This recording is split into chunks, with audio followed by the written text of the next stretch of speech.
Olá, bem-vindo a mais uma devocional do Breve Catecismo de Westminster. A pergunta número 7 do Catecismo é a seguinte: o que são os decretos de Deus?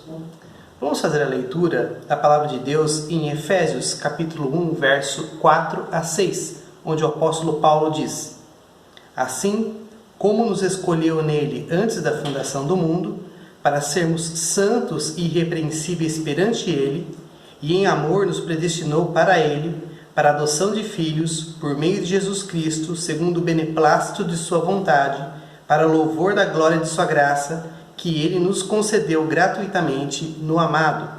No verso 11, ele continua dizendo: nele, digo, no qual fomos também feitos herança, predestinados segundo o propósito daquele que faz todas as coisas conforme o conselho da sua vontade.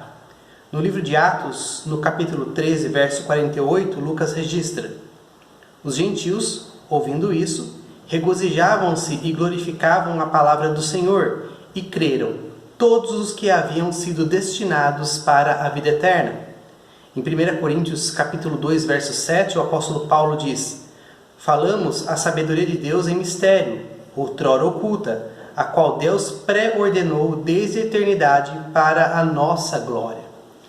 Portanto, os decretos de Deus, conforme diz o Catecismo, são o seu eterno propósito, segundo o conselho da sua vontade, pelo qual, para a sua própria glória, ele pré-ordenou tudo o que acontece. Portanto, os decretos de Deus são vontades ativas de Deus, que ele decretou desde a eternidade, para que acontecesse no devido tempo. Deus não age fora dos seus decretos. Tudo o que está para acontecer, ou tudo o que já aconteceu, aconteceu de acordo com o decreto de Deus, com a vontade decretiva de Deus. As coisas não acontecem aleatoriamente e Deus não age aleatoriamente na história da humanidade.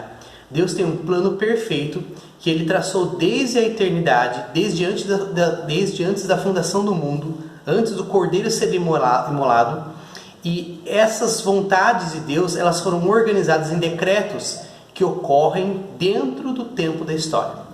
Esses decretos não dizem respeito apenas à salvação do povo de Deus, mas a tudo o que acontece que é periférico ou que aparentemente não está coligado ou não está interligado com a história da igreja, mas que de fato está.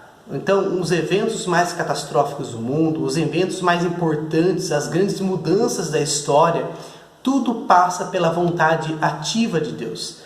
As coisas só acontecem porque Deus permitiu através de decreto, ou seja, é a sua vontade fazendo com que as coisas aconteçam. É fato que muitas coisas nós não entendemos. Muitos dos detalhes do plano de Deus escapam às nossas mentes porque nós somos limitados intelectualmente, nós não temos capacidade de sondar a mente de Deus. Os planos de Deus são mais altos que os nossos. Então, nós vivemos pela fé muitas vezes. E muitas vezes vivemos como Jó. Não entendemos o que está acontecendo ao nosso redor, mas uma coisa nós temos em mente e é certeira: que Deus está absolutamente no controle de tudo. Então não se esqueça, tudo o que acontece, seja o que aconteceu no passado, o que tem acontecido agora e o que acontecerá no futuro, está decretado por Deus e os decretos de Deus não podem ser anulados. Ou seja, isso acontecerá e isso deve ser um descanso para nossas almas, porque sabemos que Deus então está no controle de tudo o que acontece, nada escapa nas suas mãos e a sua vontade será realizada. E nós sabemos que a vontade de Deus para as nossas vidas, para a vida do povo dele, é um final feliz na eternidade junto com ele. Medite nisso e que Deus te abençoe.